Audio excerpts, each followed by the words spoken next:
Su líder, Jesús de Nazaret, acababa de ser ejecutado. Los discípulos estaban aterrorizados, no sabían qué hacer. 12 hombres que temen por su vida. Solo con mirar al grupo que se reunía, yo diría que era algo catastrófico. Aún así, estos hombres aterrorizados se convirtieron en los fundadores de una fe mundial.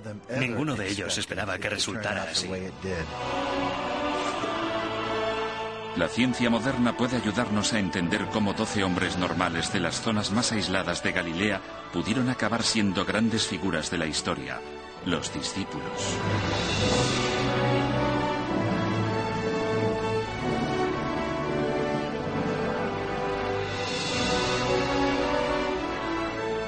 Misterios de la Biblia, los discípulos.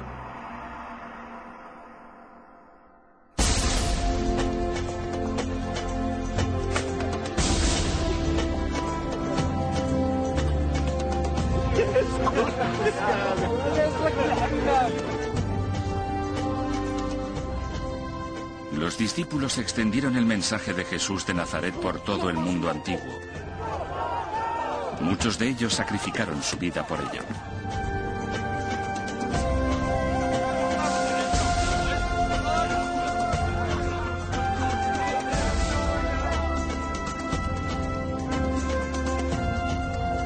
La transformación de este pequeño grupo amenazado en una religión mundial es una historia extraordinaria.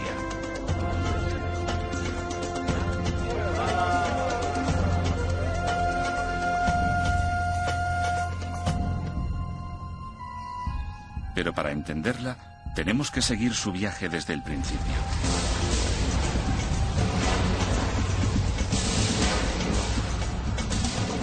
La historia empieza en Galilea, en el siglo I. Jesús y sus discípulos son apenas niños cuando un grupo de hombres que protesta por la subida de los impuestos y por el gobierno romano protagoniza un alzamiento en la ciudad estratégica de Séforis.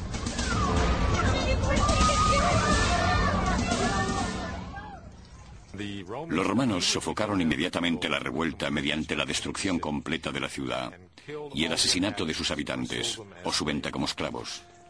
Fue un recuerdo vivo en la memoria de la gente del lugar durante muchas generaciones.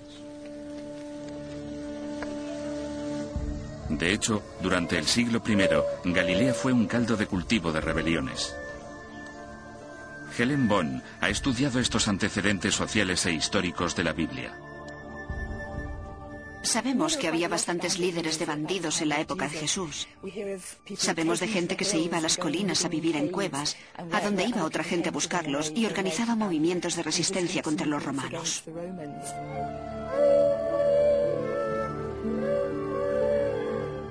Los discípulos crecieron en este ambiente.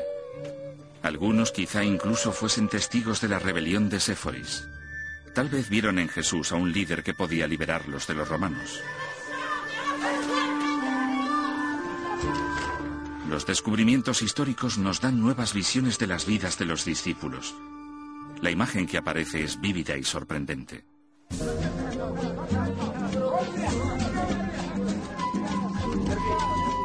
Una cosa está clara desde el principio. Los discípulos se acercaron a Jesús por múltiples razones y con esperanzas muy diversas. Cuando los discípulos tenían entre 20 y 30 años, la primera de esas razones debió de ser económica. Los duros impuestos debían de ser una preocupación constante para los 4 discípulos que trabajaban como pescadores: Juan, los hermanos Pedro y Andrés y Santiago.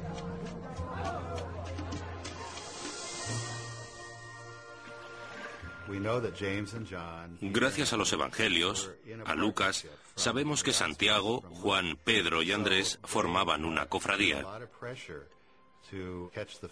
Por eso tenían mucha presión para pescar y poder alimentar a sus familias y pagarle al recaudador de impuestos. Los pescadores estaban obligados a firmar un contrato con el recaudador de impuestos y se comprometían a darle su captura, incluido pescado fresco como carpas y sardinas, a cambio de pescado de inferior calidad y salado. Era un intercambio injusto que podía provocar resentimiento. Se contaban todos los pescados que se habían cogido y los recaudadores de impuestos se los llevaban para que acabaran en la mesa de la gente rica de la ciudad. A cambio, los pescadores recibirían su parte del contrato, pescado tratado, probablemente salado, y en ese momento debían de pensar, no podemos comer lo que pescamos. Esto suponía una gran presión económica. La gente deseaba tener más control sobre su vida. Buscaban un líder que les ayudara a luchar.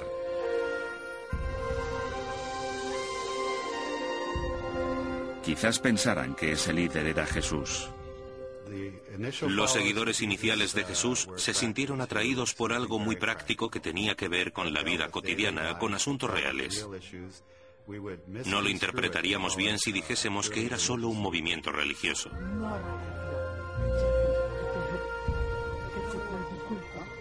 Aunque puede que algunos de los discípulos se unieran al movimiento de Jesús para pagar menos impuestos, eso no explica por qué los 12 se unieron a él. En particular, no explica el caso de Mateo. Antes de convertirse en discípulo, Mateo era recaudador de impuestos. Conocemos el trabajo de Mateo gracias a los evangelios, pero no nos dicen por qué se sintió atraído por Jesús. A diferencia de los pescadores, Mateo vivía la cómoda vida de un hombre rico.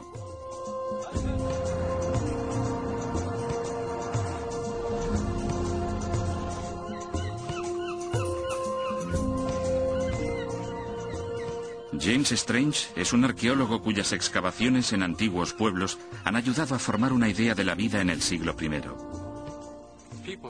Las casas de la gente que vivía en cualquier pueblo de Galilea tenían exactamente el mismo aspecto desde fuera. La única manera de tener algún objeto de lujo era tenerlo dentro de la casa. Podías enyesar una habitación muy delicadamente y pintarla de forma muy bonita, como si fuera un papel pintado en nuestra época, pero únicamente dentro de la casa. Nadie lo notaría desde fuera, a no ser que se le invitara a pasar.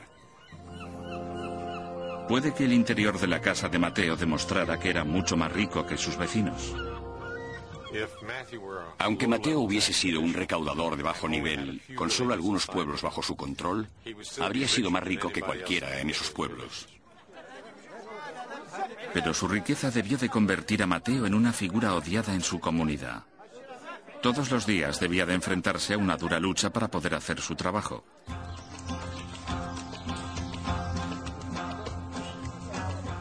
A Richard Horsley le interesa particularmente el aspecto económico de la Galilea del siglo I.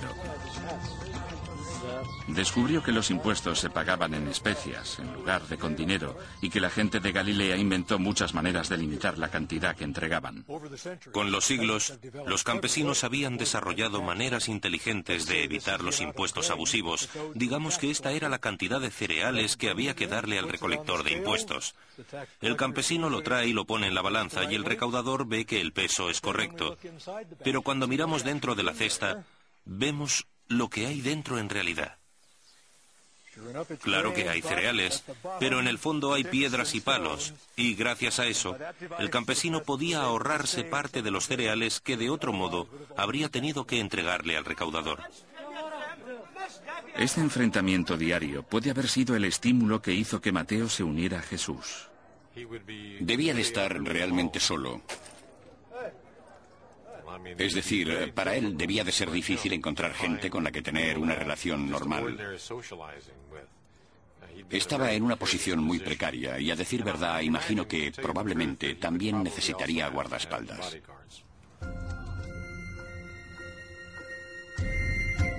Uniéndose a Jesús, Mateo dio la espalda a la recaudación de impuestos y fue acogido, quizás por primera vez, en una comunidad. Quizás un discípulo aún más sorprendente que Mateo sea Judas Iscariote. Judas tenía mala reputación, era de poca confianza y desleal. Pero irónicamente, era el tesorero del grupo y se ocupaba de las donaciones al mismo y de organizar los víveres.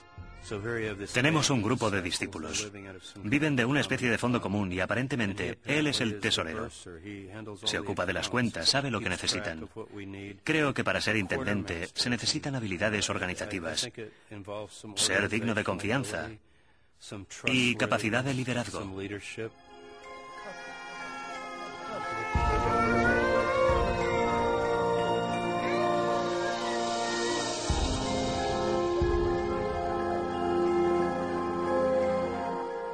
Así que, lejos de ser el chico malo, cuando Judas se unió al movimiento de Jesús, debió de ser considerado uno de sus miembros de más confianza.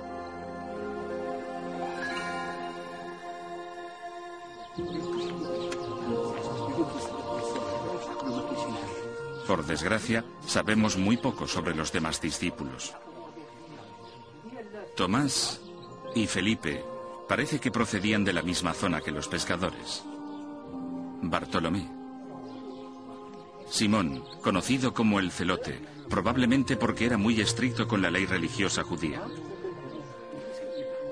Pero hay una controvertida teoría según la cual Simón, junto con Judas y otro discípulo llamado Santiago, eran los hermanos de Jesús.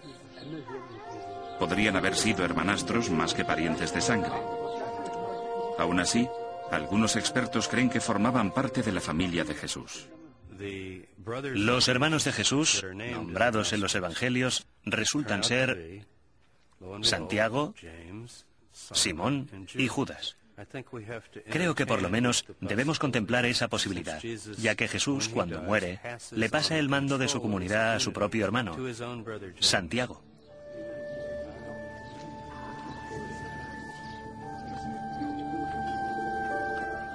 Cualesquiera que fueran los lazos de sangre entre Jesús y algunos de sus discípulos, queda claro que estos 12 hombres eran muy diferentes entre sí. Esa variedad debió de configurar un grupo interesante, pero es lógico pensar que un movimiento radical como este necesitara reclutas con ideas similares.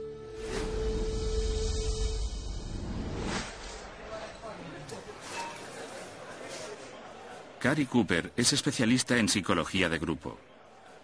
Le pedimos que aplicara los principios de la psicología moderna a lo que sabemos de los discípulos para averiguar qué supondría para un grupo así trabajar juntos y convertirse en los fundadores de una nueva fe. Cuando pienso en los discípulos, como psicólogo, la composición del grupo la consideraría catastrófica. Gente de toda clase de procedencias, un recolector de impuestos, personas que se rebelan frente a los impuestos, un celote, toda clase de personajes diferentes, muy diferentes. Si tienen un líder que pueda resolver sus diferencias, los conflictos potenciales que van a surgir y que les haga pensar en el objetivo común y en cómo ese objetivo puede solucionar sus necesidades personales, entonces puede funcionar.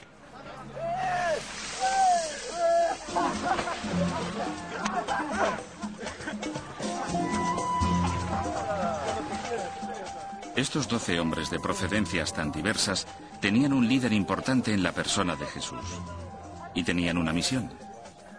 Puede que estuviesen preparados para intentar trabajar juntos, si eso quería decir enfrentarse a los romanos.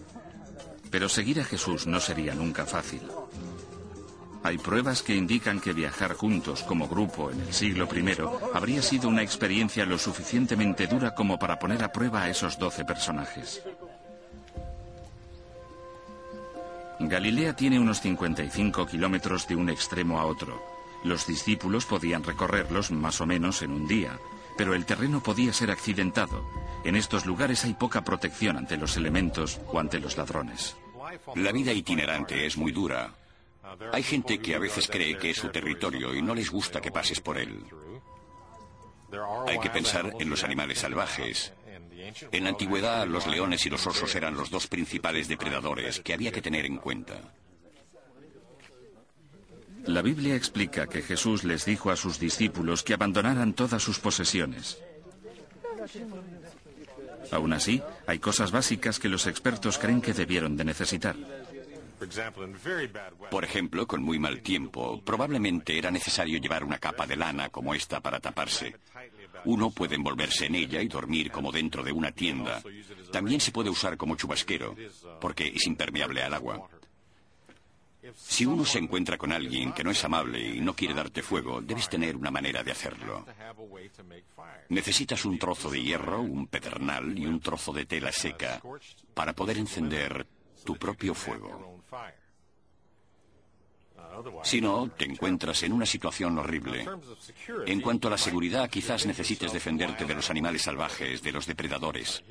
Aquí hay una espada. Es bastante pequeña, pero uno puede hacerse una idea. Cuando detienen a Jesús, 2 de los discípulos tienen espadas. Uno puede ponérsela en una cinta atada al muslo bajo la ropa.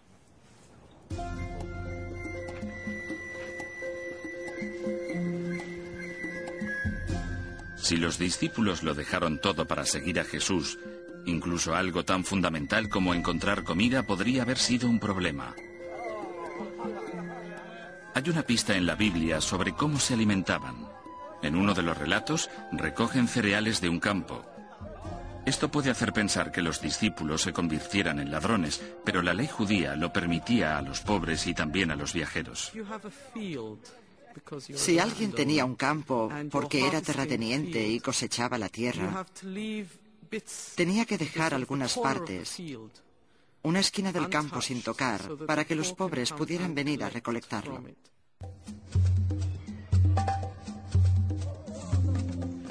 Una de las cosas más importantes que había que hacer en el judaísmo antiguo era practicar la hospitalidad. La razón es muy simple. Cuando se viajaba, se estaba a la merced de la gente. No había hoteles, no había posadas, no había nada. Así que tanto según la ley judía como según la costumbre judía, se practicaba la hospitalidad. Cuando viajaban, los discípulos dejaban atrás más que su sustento. Muchos tenían otras responsabilidades. Parece que la mayoría de los discípulos estaban casados. Sabemos con seguridad que Pedro estaba casado. Y creo que debió de ser muy duro para su mujer y sus hijos que los dejara. Los discípulos eran los que traían el dinero, eran los que pescaban o los que trabajaban la tierra. Y creo que debían de dejar a sus familias en una situación muy difícil. Sin embargo, puede que estemos equivocados al dar por sentado que una vez que se marchaban ya no volvían. Hay varias referencias según las cuales ellos se marchaban y tan solo unos días después volvían. Así que no creo que debamos imaginarlo como se ha representado en muchas películas y libros populares que daban la idea de que siempre estaban de viaje día y noche, viajando desde el día que empieza su predicación hasta el día de su muerte. Hay mucho tiempo en medio. Los discípulos y Jesús podían volver a casa por la noche. Tenemos la historia de Pedro, a quien Jesús llama. Lo deja todo y apenas unos versículos más tarde va a tomar té con su suegra. Y por eso da la impresión de que, al menos al principio, cuando Jesús llevaba a cabo su ministerio en Galilea, quizás la ruptura no fuera tan clara como a menudo se nos ha hecho creer. Mientras Jesús llevaba a cabo su obra, había ocasiones en las que los discípulos tenían que salir de Galilea.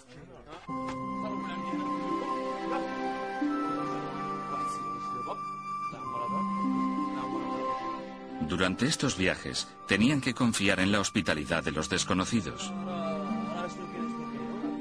Pero no mucha gente sabe que los discípulos tenían algo que ofrecer a cambio.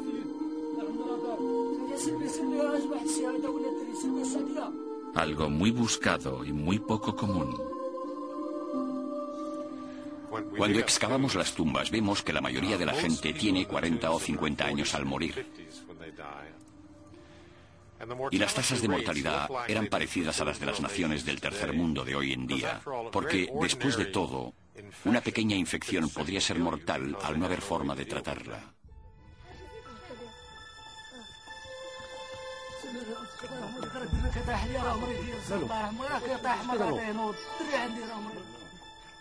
No había un sistema sanitario en la Galilea del siglo I.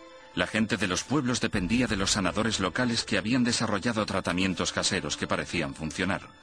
Jesús tenía una gran reputación como curandero, pero también sus discípulos. Cuando llegaban a un pueblo parecían tener dos tareas principales. Una era anunciar que el reino de Dios estaba cerca. La otra era curar a los enfermos. Y si curaban a los enfermos se ganaban su sustento. Incluso podían conseguir un lugar donde descansar. El hecho de que los discípulos pudieran sanar no es sorprendente. La curación mediante la fe tiene una larga historia. Durante siglos fue la única curación al alcance de la gente. No es poco corriente rezar a los dioses si eres pagano o a Dios si eres judío para que te curen. Es totalmente aceptable. Y la gente especializada en rezar a Dios para obtener una curación es muy conocida por su capacidad de curar. Pero por hacerlo